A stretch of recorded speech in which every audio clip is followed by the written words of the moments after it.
brought to you by Silver Pumps. Top quality और consistent performance के लिए सिर्फ सिल्वर पंप्स नाम याद रखना। सबसे पहले तो मैं आपको कहूँगा कि टोंक जिले का एक मेन मुद्दा है रेल का। वो रेल जब जब बजट आता है मतलब लोग उम्मीदें लगाए बैठे होते हैं कि अच्छे से रेल मिलेगी, अच्छे से रेल मिलेगी, लेकिन बिल्कुल जीरो पे रेल है, क्योंकि केंद्र सरकार बजट का जो है कुछ पैसा देने के लिए तैयार रहती है तो राज्य सरकार नट जाती है, और राज्य सरकार तो नटती ही रही है, जबकि केंद्र सरकार राज्य सरकार दोनों एक सरकारें हैं। इनको अच्छे से मैं कहता हूं कि टोंक जिले की रेल का सपना साकार कर देना चाहिए। उम्मीदें अभी भी है कि पेट्रोल का ज़रूर जो है इसमें ज़रूर कुछ ना कुछ उपाय निकलेगा इस बजट में। हमें ये भी मिलेगा कि हो सकता है पेट्रोल डीजल जो फ्यूल है ये इसकी रेट्स कम की जाए। सरकार को मेन तो बेरोजगारी की तरफ ध्यान देना चाहिए। ऐसा बजट होना चाहिए ताकि युवाओं को ज़्यादा से ज़्यादा रोजगार मिले, ज़्यादा से ज़्यादा इंडस्ट्री डेवलप हो, तो ऐसे के नाम से पॉलिसी बने।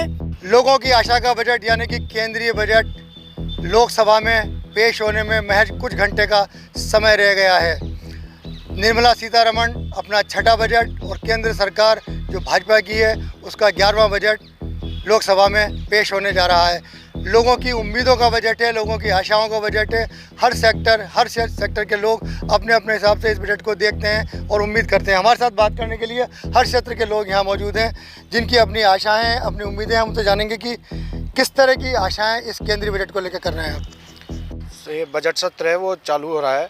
इसके अंदर हमें लग रहा है कि जो बेरोज़गार लोग हैं उनके लिए नौकरियों के आसार इस बार भारतीय जनता पार्टी की सरकार हमारे को देगी, और कई तरीके के उपलब्ध जो ग्रामीण क्षेत्र के अंदर जो जलदाय विभाग का कार्य है इनको भी हर क्षेत्र में पानी की व्यवस्थाओं के लिए और काफ़ी उम्मीदों के साथ लोगों के रोज़गार के लिए हर सुविधा हमारे को मिलने वाली है। इसमें देखिए, इंडस्ट्री सेक्टर को बहुत बड़ी उम्मीद रहती है केंद्रीय बजट से, क्योंकि सारी घोषणाएँ, सारी इंपॉर्टेंट चीज़ होती है वहाँ से होती हैं। तो क्या उम्मीद कर रहे हैं, क्या आशा कर रहे हैं, क्या मांग भी रहे हैं?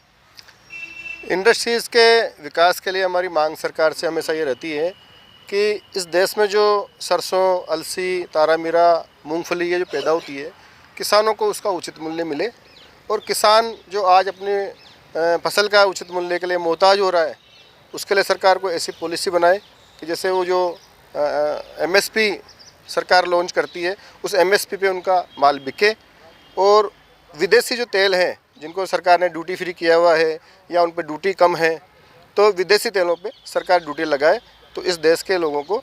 और इंडस्ट्रीज़ को लेके भी खास तौर से दूसरी इंडस्ट्रियों को लेके जैसे हमारे यहाँ पर टोंक ज़िले में भी नमदा, बीड़ी और तेल उद्योग प्रमुखता से हैं, लेकिन सरकार इन उद्योगों को बढ़ावा नहीं दे रही है। हमारे यहाँ पे रिकोंडिसरा टोंक में 103 इंडस्ट्रीज़ कागज़ों में हैं, लेकिन चलने में यहाँ पर 25-30 इंडस्ट्री चल रही है, बाकी प्लॉट खाली पड़े हैं, उन पर कोई इंफ्रास्ट्रक्चर नहीं है, डेवलपमेंट नहीं है। आज तक किसी ने उद्योग नहीं लगाया। सरकार को ऐसे उद्योगों को, ऐसे प्लाटों को कैंसिल करके, और जो नए उद्यमी उद्योग लगाना चाहते हैं, आगे बढ़ना चाहते हैं और सरकार को रेवेन्यू देना चाहते हैं, उनको वो प्लॉट अलॉट करें। ये केंद्र सरकार का बजट आने में महज कुछ घंटे रह गए हैं, किस तरह की उम्मीद आप लोग कर रहे हैं? देखिए साहब, इस बजट से बहुत उम्मीदें हैं, क्योंकि सबसे पहले तो मैं आपको कहूँगा कि टोंक जिले का एक मेन मुद्दा है रेल का।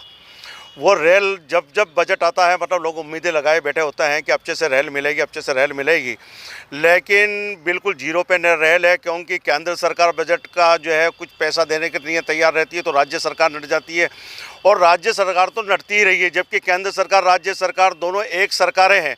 इनको अच्छे से मैं कहता हूं कि टोंक जिले की रेल का सपना साकार कर देना चाहिए, क्योंकि यह जो बेरोजगारी बढ़ रही है वो सिर्फ रेल का कारण है, क्योंकि रेल आएगी तो उद्योग खुलेंगे, और उद्योग खुलेंगे तो व्यापार बढ़ेगा। मैं आपसे से बहुत उम्मीद है, क्योंकि हमें रेल मिलना चाहिए, और अगर रेल नहीं मिली तो एक बहुत बड़ा आंदोलन किया जाएगा। अच्छा, एक चीज़ और आपको कहना चाहूँगा कि MSP जो किसानों का मुद्दा है, आप देखिए छोटी छोटी चीज़ों की जो MSP यानी कि एक रेट निर्धारित है, किसानों को शायद इतना अन्याय किया जा रहा है कि आज तक उनकी फसल का कोई दाम का जो है मतलब कोई रेट जो है आज तक निर्धारित नहीं की गई है। अभी 29 तारीख को किसान महापंचायत ने जो है मतलब गवर्नमेंट का आंदोलन कर रखा था, सक्सेसफुल गया, किसान जाग गया है, किसान अब रोडों पे आने के लिए तैयार है। हम कहना चाहेंगे कि केंद्र सरकार को जो है इस बजट के अंदर MSP जो है मतलब उसके ऊपर कानून बनाना चाहिए, किसानों को राहत देना चाहिए, जिससे किसानों का भला हो सके। किसानों का भला होगा तो आम जनता का भला होगा, इसलिए आपसे से बहुत उम्मीद है। देखिए, किस तरह की उम्मीद कर रहे हैं कि बजट के अंदर, क्योंकि आप जो है वो इंश्योरेंस सेक्टर से रहे हैं, तो किस तरह की उम्मीद, किस तरह की सरकार से मांग, क्या सोच रहे हैं पूरा इसको लेकर?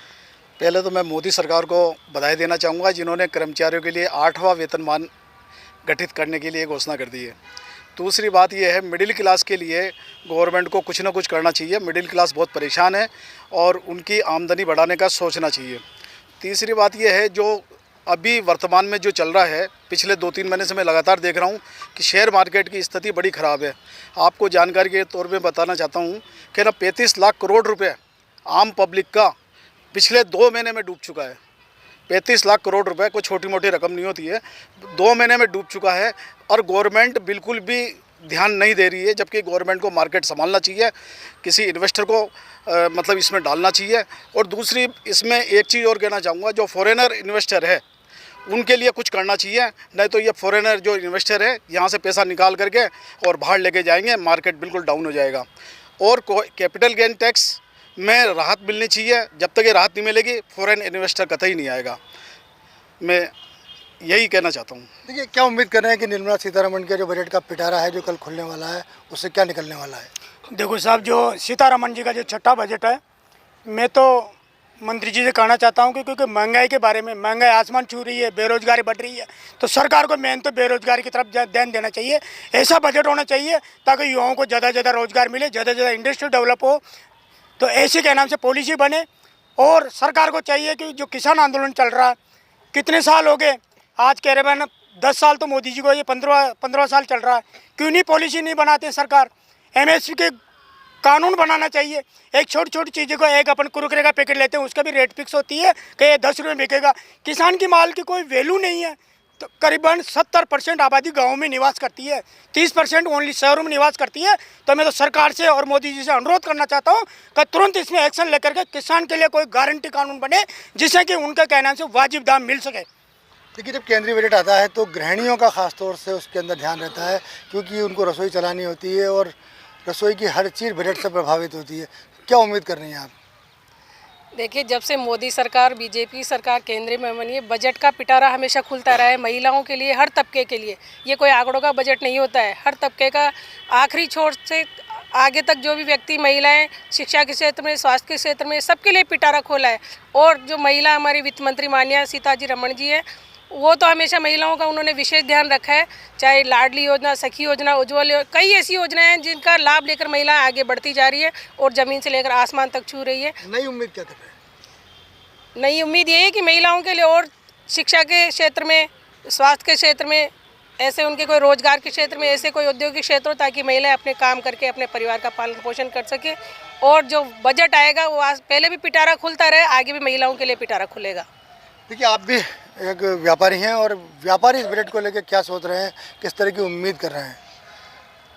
मैं व्यापारी के हिस्से से आपको बताना चाहता हूँ कि मैं इस बजट में उम्मीद करता हूँ कि निर्मला सीतारमण GST का सरलीकरण करे, जो बहुत ही कॉम्प्लिकेशंस हैं उनको सरलीकरण करे, इनकम टैक्स स्लैब जो है उसको बढ़ाए, जो उनका मिनिमम 7 लाख तक फ्री है, उस सबके लिए 7 लाख रुपये इनकम टैक्स का स्लैब मिनिमम रखे, जो सबको फ्री करे। एवं जो बाज़ार में जो मिडिल क्लास में जो परेशानी है महंगाई के मारे, उसके बारे में सोचे। और मेरा जो मानना है कि भाई हर नागरिक को शिक्षा और चिकित्सा मुफ्त में उपलब्ध हो। देखिए, आप स्टूडेंट हैं, स्टूडेंट इस बजट को लेकर किस तरह की उम्मीद लगा रहे हैं कि केंद्रीय बजट से उनको क्या क्या लाभ मिल सकता है या उनको ये चीज़ें मिलनी चाहिए? देखिए सर, मैं आपको बताना चाहूँगा कि इस बजट से भी युवाओं को कई उम्मीदें हैं। युवाओं को रोज़गार की उम्मीद है, युवाओं को शिक्षा की उम्मीद है कि शिक्षा का डेवलपमेंट हो, इंडस्ट्री का डेवलपमेंट हो, जिससे युवा जो है रोज़गार पा सके, बेरोज़गारी ख़त्म हो। लेकिन मैं आपको बताना चाहूँगा कि जब भाजपा सरकार कार्यकाल में आई है, जब भाजपा का शासन रहा है, तब केंद्र का बजट आया है, वो युवाओं की दृष्टि से देखा जाए तो ऊँट के मुँह में जीरे के समान रहा है। अक्सर जो है भाजपा जो है नौकरियाँ देने की बात करती है, लेकिन वो केवल किताबों तक सीमित रहती है, दस्तावेज तक सीमित रहती है, युवाओं को कोई रोज़गार के अवसर प्राप्त नहीं हो पाते। लेकिन अब हम उम्मीद करते हैं, देखते हैं कल बजट में युवाओं को क्या मिल सकता है। देखिए, जब भी केंद्रीय बजट पेश होता है तो सबसे ज़्यादा निगाह अगर किसी पे रहती है तो वो टैक्स सेक्टर पे रहती है कि सरकार टैक्स को लेकर किस तरह घोषणा कर रही है, क्योंकि आम आदमी टैक्स को लेकर ख़ास तौर से कंफ्यूज है, पीड़ित है और हर बार उसमें कुछ न कुछ रिलैक्सेशन चाहता है। मैं आपको बताऊं कि जब से मोदी सरकार आई है और जितने टैक्स में रिफॉर्म किए हैं वो आज तक कभी इतिहास में किसी सरकार में नहीं हुए हैं। और उसी का परिणाम है कि हमारे यहाँ पे जब से मोदी सरकार है 1.25 लाख के ऊपर स्टार्टअप हमारे यहाँ पे स्टार्ट हुए हैं। और उसमें से आपको जान के ये बहुत बड़ा खुशी होगी कि 118-20 के ऊपर यूनिकॉर्न का मतलब जिस कंपनी की कैपिटल 1 अरब डॉलर के ऊपर चली जाती है। तो इस तरह का जो, और जहाँ तक बात है रोज़गार की, रोज़गार उन्मुखी सरकार है।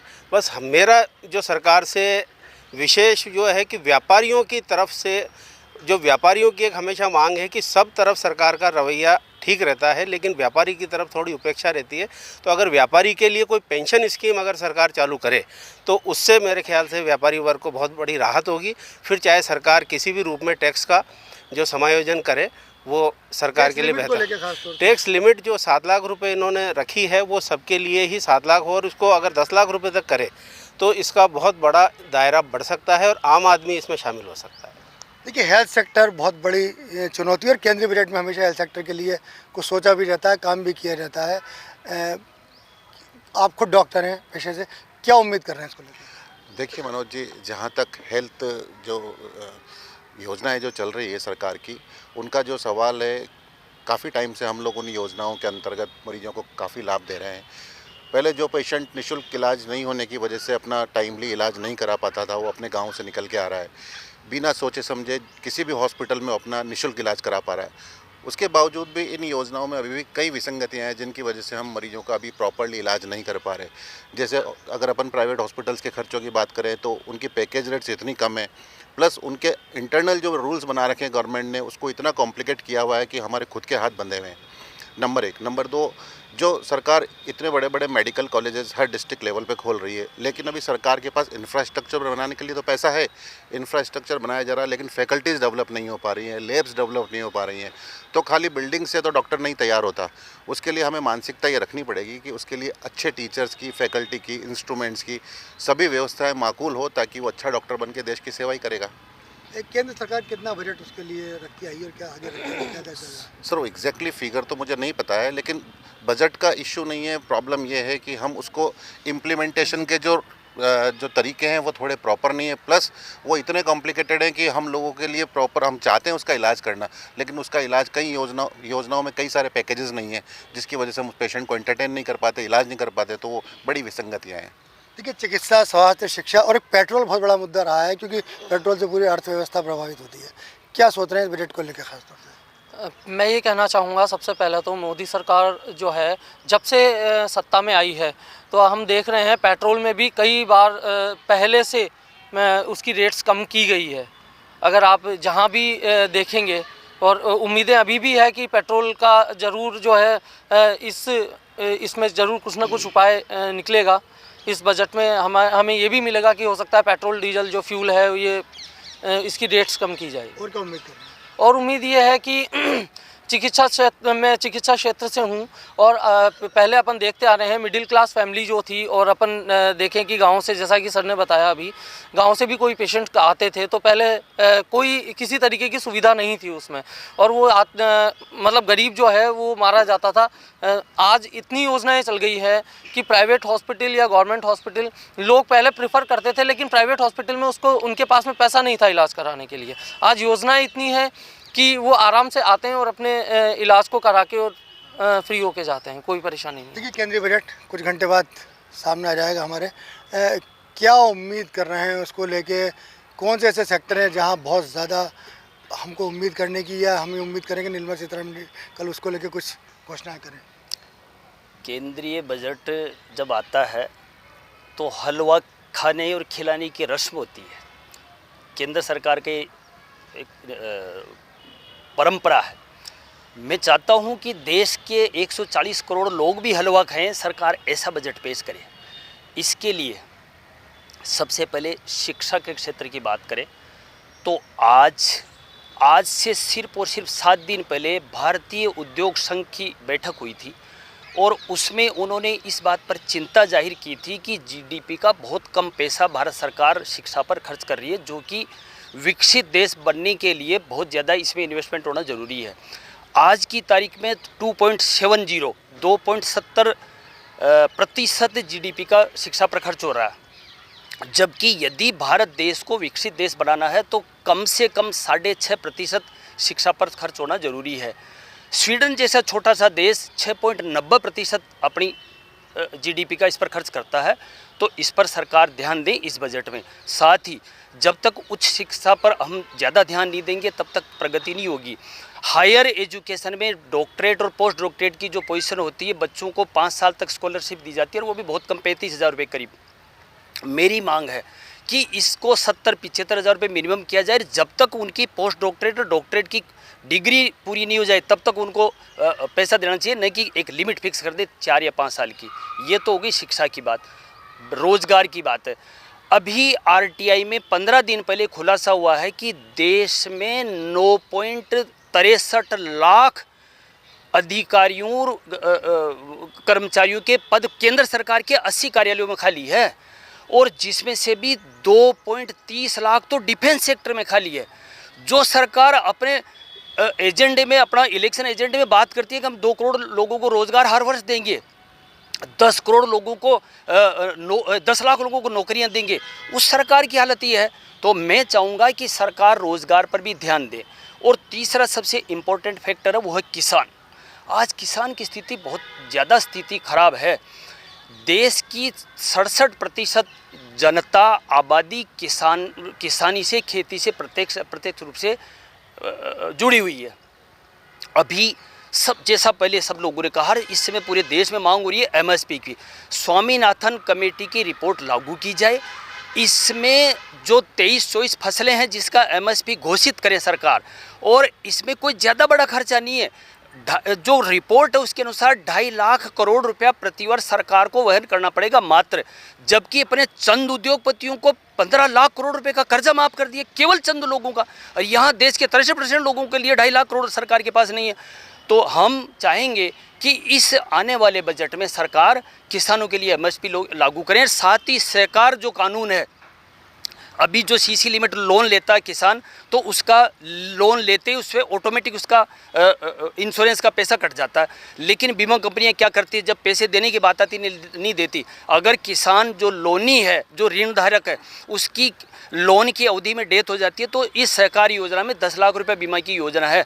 932 करोड़ रुपया पिछले साल में बीमा कंपनियों ने वसूला और केवल 52 करोड़ रुपया मुआवजा दिया। कितना पैसा डकार गई बीमा कंपनियां। तो ये सरासर किसानों के साथ अन्याय है। इन सब बातों पर आने वाले बजट में सरकार को गौर करना चाहिए। देखिए, रक्षा बजट बहुत महत्वपूर्ण होता है क्योंकि देश की सीमाओं की सुरक्षा करना हर सरकार के लिए पहली प्राथमिकता होती है और केंद्रीय बजट में हर बार इसके लिए कुछ न कुछ अच्छा किया जाता रहा है। इस बार क्या उम्मीद कर रहे हैं?